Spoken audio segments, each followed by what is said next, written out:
Good morning, Teens Run. Happy Wednesday. This is Coach Kayla. And to start off today's lunch club, I want to talk a little bit about body language. It's probably something you've heard of before. So what's interesting is that many of the body language cues that we use are universal among the entire animal kingdom. So, for example, in the animal kingdom, when they want to show dominance and pride, they open up like this. And so do we as humans, like this. So what do we do when we feel powerless? Then we do exactly the opposite. We close up, we kind of hunch our shoulders, maybe make ourselves very small. What's cool, the cool thing is that these nonverbals, they not only govern how other people think and feel about us, but how we think and feel about ourselves. So what I want you to do today is just try this out for 10 seconds. I want you to stand up right now, get into this power pose or Wonder Woman pose, whatever you want to call it. You might feel a little bit silly at first, but just kind of stand there. See how you feel, and more importantly, see how you feel afterwards. So I want you just to either try that out today or keep that in the back of the mind for the next time that maybe you're feeling stressed or you have a big presentation or meeting coming up, and try this out and see how it feels.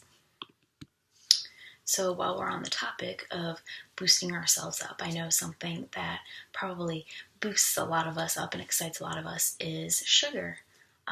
So for our lunch club today, we're going to kind of transition in, and I want to talk a little bit about why this is, why we get excited about sugar, what sugar does to our body, and why it is that we need to limit the amount of sugar that we are eating.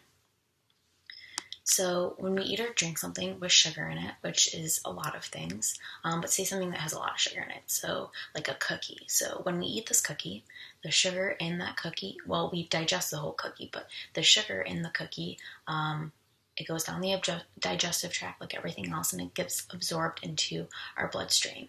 And of course, this then raises the amount of sugar in our blood, what's called our blood sugar level. So our blood sugar level goes up. And this also triggers the release of chemicals in our brain that make us feel good and they make us happy. They're neurotransmitters, which are the messengers in our brain. And it's called dopamine. So this makes us feel good and makes us feel happy, which is a great thing. We should feel happy. Food should make us feel happy. The problem is that when we release all the sugar into our blood, our body wants to try and balance it out. You've probably heard of a term called homeostasis, which is just a fancy word, which means that our body is trying to find this natural balance. So in order to balance out these blood sugars again, our body sends out a hormone signal called insulin. And now many of the cells in our body, it can't use sugar straight from the blood. It doesn't have, sugar can't just enter into our cells. And so our body sends out this hormone called insulin, which is kind of like a key that unlocks all of our cells and opens the door and lets them utilize all the sugar. So over time, if we're eating lots and lots and lots of sugar, sugary foods or sugary drinks, the cells in our body, they can become either resistant to the insulin, to that key. It's like it kind of changes the lock, and it's like something happened to the lock, so the key can't go in, or insulin is just the production of it is slowed down or even stopped completely. So that's when we have really high blood sugars, and this would be when you might be diagnosed with an illness such as diabetes. And now the reason that I wanted to explain this was not to make you think that sugar is always a bad thing, because it's not. Like I said before, food should be enjoyed, and you should have fun and be able to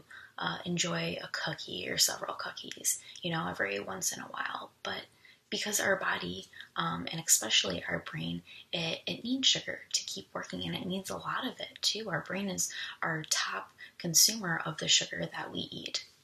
But the problem is when we eat so much of it that our body, it just kind of gives up. It's like, man, I can't even keep these sugar levels down anymore because there's just so much in our blood. And it's like, I'm not even going to try anymore.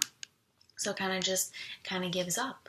And that's why it's important to always take a look at the nutrition facts and the nutrition labels on our foods, because many times companies, they put sugar into even seemingly healthy foods. So right now we're going to do a little detective activity and see if you can spot all the different ways that companies and products might put sugar into their foods, but they won't label it specifically as sugar. They might label it as something else. So I'm going to throw up a couple ingredient lists right here. You can pause the video. I want you to take a look at them and see all the different ingredients that you think are other names for sugar.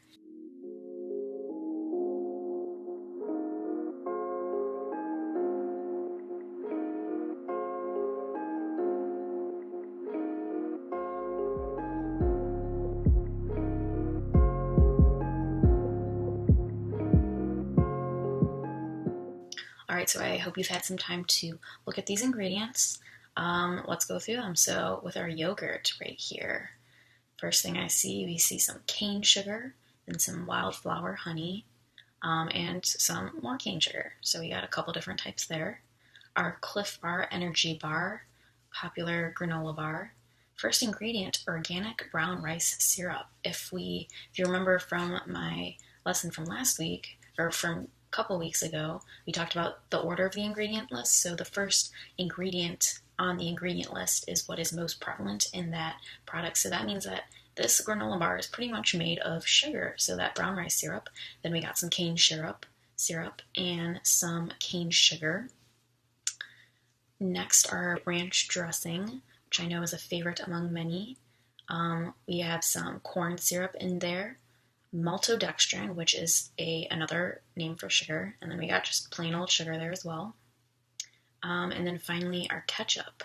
So you wouldn't think ketchup would need sugar in it, but apparently it does. Not only does it have high fructose corn syrup, which is a very bad type of sugar, but you also got your regular corn syrup in there too. You got to have both of those, the high fructose and the regular corn syrup. So those are just a couple different, like I said, a couple different ways that companies might name sugar or make it sound more healthy than it actually is. And so if you take anything away from this, I want it to be that sugar is not the enemy when drinking and eaten in moderation. But in order to moderate how much sugar you eat and drink, you need to be sure to be looking at those ingredient lists and the nutrition facts. So that's all I have for today. I'll see you a little bit later for Run Club. I hope to see you all then.